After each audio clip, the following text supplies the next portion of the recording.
There's this very specific, honestly, very cruel phenomenon that I think we really need to discuss today. Oh boy. I feel like I know exactly where this is going. You probably do. It usually happens right around like 11:30 p.m. Ugh. You are completely exhausted. You've done the skincare routine, you've fluffed the pillow. You are so ready to just drift off into a peaceful sleep. And then the brain just wakes up. Right. Suddenly your brain lights up like a pinball machine. Ah, yes. The classic, the why did I say that weird thing to the barista 3 years ago spiral. Exactly. Or it's the, oh no, I definitely forgot to send that email. Or, wait, does my boss hate me because I used a period instead of an exclamation point in that Slack message? Yeah, the greatest hits album. Literally a greatest hits album of my own anxiety, just playing on repeat at maximum volume. And the worst part is, I know I'm not alone in this. It feels like this universal human struggle for anyone listening. That late night overthinking or even just that low-level hum of, I'm not good enough that runs in the background. It is absolutely universal. I think everyone listening to this deep dive right now can identify with that 3 a.m. committee meeting in their head. But here's the thing, and this is what we are really digging into today. We usually treat this like a personality flaw. Right, like a defect. Exactly. We think, man, I'm just a worrier, or I'm broken, or I just need to chill out. Oh, I have tried the whole just relax thing. I mean, it usually results in me just stressing out about how incredibly bad I am at relaxing. Which is completely normal. And that is why the source material we are covering today is so distinct. We are looking at a workshop titled Reset Your Brain, Reprogram Your Mind. Which is a great title, by the way. It really sets the stage. And the core premise here is that what you are experiencing isn't a malfunction. You aren't broken. You're just running on an outdated operating system. I really love that analogy because my brain definitely feels like it's running like Windows 95 trying to load a 4K video. Yeah. It's glitchy. So we aren't talking about bubble baths and scented candles here. Not today. We are talking about an actual system upgrade. The whole mission of this deep dive is to move from a state of chronic stress, where you are just constantly reacting to everything, to a state where you actually understand the mechanics of your own mind. So we can finally stop those thought loops. Stop the loops and build actual emotional stability. We're going to cover the survival system, a tool called the thought transformation table, and something really fascinating called the 90-second rule. Okay, sign me up. Yeah. Because frankly, I am tired of the loops. So if this is an operating system update, where do we even start? Do we need to, force quit, reboot? In a way, yes. We have to start by understanding the hardware. We need to look at what the workshop calls the survival system. Which sounds a little intense. It is intense. To understand why you worry about a totally normal email at midnight, you have to understand a fundamental biological reality. Your brain is not designed for happiness. Ouch. Yeah, it's designed for survival. See, that is a little depressing. I'd really like to think my brain at least wants me to be happy. I know, it sounds bleak at first, but think about it from an evolutionary perspective. For thousands and thousands of years, the brain's primary job was to keep you from getting eaten. Right. It is a danger-scanning machine. It is constantly looking at the environment and asking, is that a threat? Is that a threat? What about over there? Okay, so back in the day, the threat was, a saber-toothed tiger rustling in the bushes. Exactly. And when your ancestors saw that rustle in the bushes, their amygdala, that's the alarm bell in the brain, went off immediately. And that triggers the whole fight or flight thing. Yes, it flooded the body with cortisol and adrenaline so they could run or fight. It shut down all nuance, it shut down digestion, and focused entirely on staying alive. Right. But today, there are no tigers. There's my mortgage and Twitter. Precisely. And this is the glitch in the system. The hardware hasn't changed. Your brain uses that exact same scanning mechanism on your social and professional life. Oh, wow. So when you get a tiny piece of criticism at work, your brain doesn't see constructive feedback. It sees a threat to your standing in the tribe. And to the primal brain, being kicked out of the tribe meant you were going to starve or be eaten. It meant death. So when I get that "we need to talk" text from a friend, and my heart starts pounding and my palms actually get sweaty, That's not you being overly dramatic. that's me preparing to fight a tiger. That is your biology doing exactly what it was designed to do. The source material highlights this specifically regarding silence, actually. Oh, silence is the worst. It is. If a loved one doesn't text back or they act distant, the primal brain interprets that silence as abandonment. And again, in the wild, abandonment is a survival threat. That explains so much Okay. because logically, I know they were probably just busy or maybe their phone died. But physically, my body feels like the world is ending. That is the amygdala hijacking the system. It completely bypasses the prefrontal cortex, which is the logical, rational part of your brain, and just smashes the panic button. Okay, so what do we do? Because I cannot live my life thinking every unread text is a literal death sentence. The usual advice you hear is just stop thinking about it, which, for the record, has literally never worked for me. You're completely right, it doesn't work. Trying to suppress a thought usually just makes it louder. The expert in the workshop argues that the goal is not to turn the brain off, it's to catch it in the act. Catch it in the act. It's You have to become a detective of your own mind. a detective. I like that. Yeah. So I'm looking for clues. You're looking for false alarms. The workshop suggests a reality check exercise. When you feel that spike of anxiety, that big cortisol hit, you pause and you ask yourself 3 specific questions. Number 1, is there real danger, like actual physical danger to your safety? Right. And unless the email is physically on fire or my boss is holding a spear, the answer is usually no. Exactly. Question 2, is the brain just imagining it? Is this a projection of a fear rather than a reality that is currently happening? Actually, yes. And number 3, and I think this is my favorite one, how would a friend view the situation? Oh, that's really good. Because if my friend came to me and said, he didn't use an exclamation point, he definitely hates me and I'm going to get fired today, I would look at them like they had 2 heads. I'd be like, you need to calm down. He's probably just walking into a meeting. Exactly. You are so objective when it's someone else. But when it's you, you are swimming in that survival soup. By asking, how would a friend view this? You are actively forcing your prefrontal cortex to come back online. You're booting up the logic center. Yes, you're engaging the logic center to dampen that alarm bell. It's almost like you're fact-checking your own anxiety. That's a great way to put it. You aren't fighting the thought, you're just verifying its credentials. Do you have evidence for this claim? Okay, but let's be real for a second here. Sometimes the thought has already landed. The alarm is already ringing, and I am already spiraling. Like, I'm already imagining myself living in a cardboard box because I messed up a spreadsheet formula. How do we stop the spiral once it's already in motion? This brings us to a really practical tool from the workshop called the thought transformation table. And to understand this, we first have to look at the chain reaction described in the text. It goes like this: event, then thought, then emotion, then behavior. Okay, walk me through that chain. So an event happens. Your brain generates an automatic thought about that event. That thought then triggers an emotion. And finally, that emotion drives your behavior. So normally I just feel the emotion. I feel the panic. Yeah. And I just desperately want to make the panic stop. And that is exactly where most people try to intervene. They try to fix the emotion. I shouldn't feel this way, or I need to stop feeling sad right now. Guilty. But the workshop says that is way too late. The chemical reaction has already happened in your body. We need to go upstream. We need to cut the wire at the thought stage. Okay, so we have to catch the thought before it actually becomes a feeling. That sounds kind of hard. It definitely takes practice. That's why the thought transformation table is designed as a written exercise. You literally draw 3 columns on a piece of paper. Column 1, the event, just the cold, hard facts, like a camera recording it. Column 2, automatic thought. And column 3, new, balanced thought. Can we actually role play this? Because I feel like in theory this sounds super easy, but in practice my brain is very, very stubborn. Let's absolutely do the specific example from the workshop because it's a classic workplace scenario that everyone has experienced. Perfect. Okay, column 1, the event. Your boss walks past your desk and doesn't say hello. Okay, immediate reaction. Column 2, automatic thought, he's mad at me, or I'm in trouble, or he's definitely planning to fire me. And what emotion does that trigger? Total dread, anxiety, my stomach completely drops. And then what's the behavior? I probably avoid him. I hide at my desk. I don't speak up in the team meeting later because I feel small. Exactly. And that behavior might actually cause real problems, right? It becomes a self-fulfilling prophecy. You act disengaged, so he thinks you're disengaged. Wow, yeah. Now, let's use the table. We keep the event exactly the same. Boss doesn't say hello. But now, I want you to fill in column 3 with a balanced thought. Okay, see, this is where I struggle. Because if I just write, he loves me and I'm the best employee ever, my brain is going to scream liar. It feels like I'm just gaslighting myself. That is such a crucial point to make. We are not looking for positive thinking here.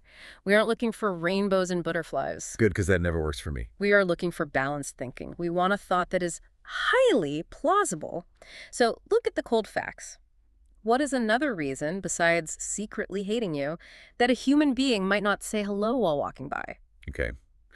He might just be distracted. Maybe he's on his way to the bathroom and really has to go. Perfect. He is distracted and thinking about his own problems. Now, if you genuinely entertain that thought, you don't have to marry it, just date it for a second. How does the emotion change? Well, if he's just distracted, the dread kind of evaporates. I feel neutral, maybe even a little sympathetic if he looks super stressed out. And did the actual event change? No, he still totally ignored me. Right. The reality didn't change at all, but your narrative changed, and therefore your biological response changed. You didn't release the cortisol, you stayed in the driver's seat. It really highlights how much we were just making up stories all day long. We're writing these little internal tragedies in our heads and then getting genuinely upset about the ending. We are constant storytellers, and this tool is simply about becoming an editor. You are looking at the rough draft and saying, actually, let's rewrite that line. It's not supported by the evidence. I really like that. We are editing the script. Yeah. But, okay, I have to play devil's advocate here for a second. Sometimes the wave is just too big. Sometimes something happens. Someone actually yells at you, or you get genuinely bad news, and there is zero time to draw a three-column table. You are just flooded. The anger or the grief is just there. You are absolutely right. Sometimes the amygdala wins the sprint. And when that happens, when you are already flooded with massive emotion, the workshop introduces a fascinating concept called the 90-second rule. Okay, I read this part in the source, and I have to admit, I was highly skeptical. Because when I get mad, I can stay mad for a solid 3 days. I can hold a grudge from like 2004. So when the source says emotions only last 90 seconds, I was like, have you met me? It sounds totally impossible, right? But here's the science behind it, and it's really compelling. The actual physiological lifespan of an emotion, the chemical flush of adrenaline, the heat in your face, the racing heart, only lasts about 90 seconds in the body. Wait, really? Just a minute and a half? Biologically, yes. Yeah. The human system flushes those chemicals out of the bloodstream very quickly. Then why on earth am I mad for 3 days? Because you are reloading the gun. You are refueling the fire with your thoughts. The initial chemicals flush out, but then you think, I can't believe he said that. The nerve of him, that was so disrespectful. And that new thought triggers another 90-second flush. And then you think, he always does this, and that triggers another one. You are keeping the loop going cognitively. Oh, wow. So the physical feeling itself is actually really short, but I'm keeping it alive by replaying the tape over and over. Exactly. You are unintentionally choosing to stay in the storm. So if I could just stop the commentary, if I could just shut up internally for 90 seconds. Essentially, yes. The source calls it riding the wave. The instruction is, when the big emotion hits, don't fight it, don't judge it, don't say I shouldn't be angry, just acknowledge it. Okay, anger is here right now. My heart is racing, my face is hot. It connects perfectly back to that metaphor I really liked in the text, the weather in the sky. Yes, the emotion is just the weather. You are the sky. The storm can be violent, there can be thunder and lightning, but the sky doesn't get destroyed by the storm. It just holds it until it passes. And it will pass. Yeah. That's the whole key. It always passes. If you don't feed it with stories, the weather will inevitably change. So the advice is to close your eyes, breathe, and just observe the physical sensations. This is a wave of energy moving through me.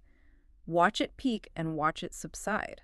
That is incredibly freeing because I think I spend so much of my energy trying to not feel bad. It's like I'm constantly pushing a beach ball underwater, and it takes so much effort. You're saying just let the ball float up. Let it be there for 90 seconds. And then let it drift away on its own. It completely changes your relationship with your feelings. You stop being a victim of them. Oh no, I'm angry, my entire day is ruined. And you start being an observer. Oh, there's some anger. Interesting, I'll give it a minute. It sounds like a superpower, honestly. But speaking of being a victim, we have to talk about the absolute biggest bully in this entire equation, the one living inside our own heads. The inner critic. The inner critic. The workshop has this section called From Critic to Companion, and honestly, it hit me really hard because I realize I say things to myself on a daily basis that I would never, ever say to another human being. Oh, absolutely. If we spoke to our friends the way we speak to ourselves, we would have no friends. We'd be isolated immediately. You're so stupid for saying that. You look terrible today. You're definitely going to fail. It's just constant abuse. And the workshop proposes a very simple but very difficult test for this, the best friend exercise. How does that work? The next time you make a mistake, you send a typo to a client, you burn dinner, you trip in public, just stop. Write down exactly what you would say to your best friend if they did the exact same thing. I'd probably say, hey, no big deal. That happens to everyone. You're human. Let's just fix it. Right. You would be compassionate, you'd offer perspective. Now, the exercise is to read that script back to yourself. And that feels surprisingly hard. It feels almost indulgent to be nice to myself. Yeah. Like, don't I need the critic to keep me in line? If I'm not mean to myself, won't I just become lazy and complacent? That right there is a classic limiting belief. We believe that self-criticism is the only way to achieve excellence. But the research in the workshop points this out clearly, shows the exact opposite. Really? Yes, self-criticism activates that survival system we talked about earlier. It floods you with cortisol, which actually inhibits learning and growth. Self-compassion creates safety, which allows your brain to actually learn from the mistake without panicking. So being nice to myself actually makes me more productive in the long run. Yes. Think about it. When you're terrified of being yelled at, you hide your mistakes. When you feel safe, you fix them. The workshop suggests challenging these limiting beliefs with evidence. When you think, I must be perfect to be loved, ask yourself, is that true? Do I only love my friends when they are perfect? No, I love them because they are messy and funny and real. Exactly. So why does that rigid rule apply to everyone in the world but you? Touché. The source material also talks about reframing dialogue to help You with should this, right? watch. Changing the internal script from something like, I failed, to something much more useful. Yes, it's about shifting the perspective. Instead of saying, I failed, try saying, I am gathering experience. Instead of, I can't handle this, try, I'm learning to handle this. I am gathering experience. I Yeah. really love that. It makes a total disaster sound like I'm just grinding for XP in a video game. Like, I didn't lose the client, I just gained a ton of experience points in conflict resolution. And in a very real way, you are. Resilience isn't about not falling down. It's about how quickly you get back up. And it is much, much easier to get back up when you aren't standing over yourself, kicking yourself while you're down. So true. So we have covered a lot of ground here today. We've got the biological reality, the tiger versus the email. We've got the thought transformation table to rewrite our internal stories. We've got the 90-second rule to ride those emotional waves. And we've got this major shift towards self-compassion. But I know myself. Uh-oh. I'm going to listen to this. I'm going to feel incredibly inspired. And then tomorrow morning, I'm going to wake up and start worrying about my to-do list immediately. That is the danger of just listening to information. Insight is not the same as change. You don't go to the gym once and get ripped. Sadly, no. This is a practice. That's exactly why the workshop outlines a 7-day plan to build this new system. So what does the maintenance plan actually look like for someone trying to do this? It's about small, consistent commitments. You don't have to change your whole life overnight. The source suggests picking just 1 or 2 things to start. Maybe it's just doing breathing exercises for 5 minutes a day to calm that amygdala down. I think the one I really need is the journaling. Just doing that 3-column table once a day, catching one negative thought and actively flipping it. That is a very powerful habit to build. Another big recommendation from the plan is a social media detox 1 hour before bed. Oh, that is definitely the hardest one. It is hard, but remember the input problem we discussed. If you are feeding your brain high-stress, high-comparison data right before you try to sleep, you are priming the survival system for the entire night. Oh, that makes total sense. Giving your brain that hour of silence allows the operating system to actually process the day properly. And there was one more thing in the plan, speaking new sentences in the morning. Yes, priming. If you wake up and tell yourself out loud, I am learning to handle whatever comes my way, you are setting a cognitive filter for the day. You are telling your brain what to scan for. Instead of scanning for danger, scan for strength. That is really cool concept. Consciously programming the scanner. Like, today, brain, I want you to actively look for evidence that I am capable. Exactly, because if you look for it, you will find it. Just like if you constantly look for reasons to be anxious, you will absolutely find those too. It really just comes down to taking the wheel back. We spend so much time in the passenger seat, letting our ancient biology drive us off cliffs. This whole deep dive is really about climbing into the driver's seat. It connects back to the final empowering message of the workshop, and I think this is something every single listener needs to really let sink in. If you take one thing away from this discussion, let it be this. Thoughts are not facts. Emotions are not your identity. Mistakes are not your value. Let's actually say that one more time. Thoughts are not facts. Just because you think it doesn't make it true. Your brain generates thousands of thoughts a day. Many of them are just Absolute noise. You do not have to believe everything you think. And emotions are not your identity. You are not an anxious person. You are a person experiencing anxiety right now. The weather is not the sky. That distinction feels like the key to everything. If I am the sky, I can handle whatever the weather does. You can. A trained mind isn't a mind that never worries or never feels sad. That's a robot. A trained mind is one that doesn't fear the storm because it knows the storm will pass. It knows how to stay steady while the waves crash. Well, I genuinely feel like I have a toolkit now instead of just a bottomless worry bucket. It is always better to have tools. And remember, just by listening to this, you've already started the update. You are aware of the system now. That's step one. Absolutely. So, for everyone listening, try that 90-second rule the next time you feel the heat rising. Just give it a minute and a half. Or try the friend test.